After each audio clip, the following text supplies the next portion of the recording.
গ্রামীণ পরিবেশে মনে করেন এরকমের সবাই মিললে পিকনিক খাওয়ার মজাই আলাদা, বোঝেন। তা ছোটকালের এই দিনগুলো কারা কারা মিস করেন অবশ্যই কিন্তু কমেন্ট করে জানাইবেন। তা ছোটকালে কিন্তু মোরা এরেমের একাল সবাই মিললে ডাইল সেল এই যে দিয়ে কিন্তু এবার পিকনিক গুলা খাইতাম। এখন কিন্তু বড় হয়ে গেছি বেমালা, এইবার কিন্তু আর পিকনিক খাওয়া হয় না। তা চিন্তা করলাম যে গ্রামে যখন আইসি বেড়াইতে বললে তা সবাই মিলে একটু পিকনিক খাওয়ার আয়োজন করি। তা আশেপাশের যে ছোট ছোট বন্ধুরা আসলে সবাই কিন্তু ডাক দিয়ে লইয়েই পড়ছি পিকনিক খাওয়ার জন্য। তা সবাই কিন্তু ডিম চাল যে যা পারে ঘরে ঘরে কিন্তু লইয়েছে। তা যারা যারা ছোটকালে এরকমের পিকনিক খাইছেন সবাই কিন্তু জানেন যার যার জিনিসপত্র হে ঘরে ঘরে লইয়াই পড়ে। তাই অনেকেই কিন্তু এরকমের ডাইল চাল হেই পারে আরো বিভিন্ন জিনিস দিয়ে কিন্তু পিকনিক খাইয়ে থাকে। তা মোরা আজকে চিন্তা করছে আজকে সাদা ভাত আর ওই ডিম ভুনা করবো। থেলেই কিন্তু সবাই মিলে কিন্তু এরকমের চাল আর এই ডিম গুলো দিতে আসছিলাম। তো সবাই কিন্তু টোহরে ভরে ভরে লইয়াই পড়তে আসলে। অনেকেই কিন্তু পিকনিকের মধ্যে মাছ রান্না করে, ডিম ভুনা করে, মাংস রান্না করে। তা মোরা কিন্তু আজকে রান্না করবো ডিম ভুনা আর সাদা ভাত। হেবে কিন্তু গুড়াগাড়াটি মিললে আইয়ে পড়ছে এই যে চুলাটি বানানোর জন্য, বোঝেন। তা গুড়াগাড়ার ওই পাশে সরাই দিলাম। হেবে কিন্তু ইট টিট লইয়ে কিন্তু মোরা চুলা বানানোর কাজে লাগিয়ে পড়ছি। তো অনেকেই কিন্তু এককালে এই যে মাটিটা খুঁড়িয়ে তারপর কিন্তু গর্ত করে এরকম রান্না করে থাকে। তা মোরা যেহেতু গ্রামীণ পরিবেশে একালে ছোটখাটো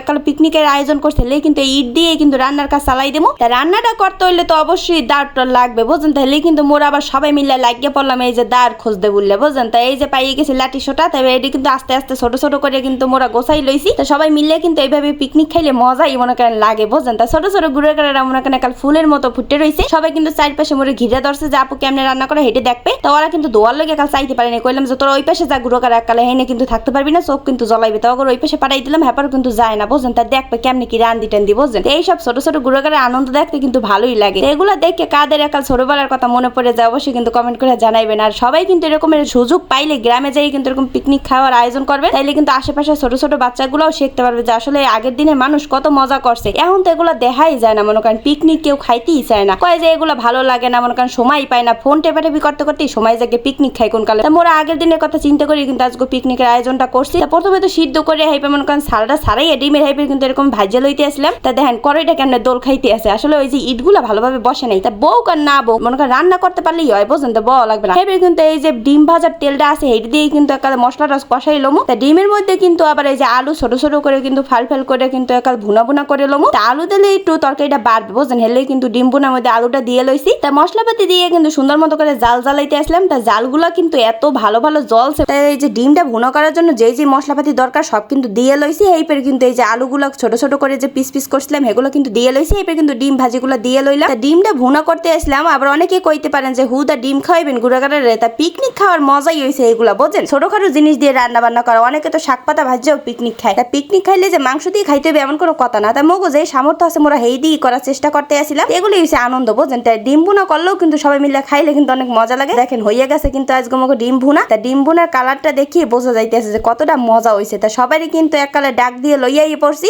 একটা মাদুর বিছাইয়ে কিন্তু ঘরের মধ্যে, তারপর কিন্তু বসাই দিছি। তাই এবার আজকে কিন্তু মোরা খামো আবার কলা পাতায়, বুঝছেন। তাই ভাতগুলো কিন্তু কলা পাতা দিয়ে লইতে আসলাম। তা কলা পাতা খাওয়ার মজাই আলাদা, বুঝছেন। তা প্লেটে তো সবসময় সচরাচর মোরা খাই, তাইলে পিকনিকের মতো আবার মজা পামু না। হেলেই কিন্তু মোরা আবার এই যে কলা পাতায় কিন্তু লাইসে লইছি। তাই গুঁড়ো গাড়ায় দেখেও কিন্তু শিখতে পারবে যে আগের যুগের মানুষ কিন্তু কলা পাতাও ভাত খাইছে, অনেকে পছন্দ করছে। তাই আবার অগরে এই আনন্দ দেওয়ার জন্য কলা পাতার ব্যবস্থা করে রয়েছি। তাই একটা দেয়নি, দুইটা কিন্তু পাতা দিয়েছি, নিচে দিয়ে ফাড়া ফাড়া থাকতে পারে, ঝোল টোল নিচে যাইতে পারে, এলে কিন্তু দুইটা পাতা দিয়ে লইছি। তা অগরে দিয়া কিন্তু মইও খাইতে বইয়ে পড়ছে। অনেকে কইবেন গুঁড়ো গাড়ায় খাওয়াইছেন ডিম বুন, আম্মে মনে হয় ঘরে যে খেয়েছেন গোস্ত দিয়ে। মইও কিন্তু এই অগলাগি আনন্দ ভাগাভাগি করে কিন্তু খাইতে বসে পড়লাম। তা বাচ্চাদের মনে করেন মুখে এরকম হাসি পড়াইতে হইলে মাঝে মাঝে এরকম গ্রামে যাই কিন্তু ওদের নিয়ে পিকনিকের আয়োজন করবেন। আর যারা গ্রামে থাকেন অবশ্যই কিন্তু তারা তো এরকমের মাঝে মাঝে পিকনিক করে খাইতে পারেন, তাহলে কিন্তু ভালোই লাগে সবাই মিলে এরকমের আয়োজন করলে। তো অবশ্যই কিন্তু আজকে মোর ভিডিওটা কেমন লাগছে কমেন্ট করে জানাইবেন, আর ভিডিওটা শেয়ার করে দেবেন বেশি বেশি করে। আর এরকমের গ্রামের অনেক নিত্য নতুন ভিডিও পাইতে হইলে মোর পেজটা সবাই ফলো দিয়ে পাশে থাকবেন, আর লাইক কমেন্ট তো করবেন। আর পরবর্তী ভিডিও পাওয়ার জন্য অপেক্ষা করতে থাকেন। সবাই ভালো থাকেন, সুস্থ থাকেন। আল্লাহ হাফেজ, আসসালামু আলাইকুম।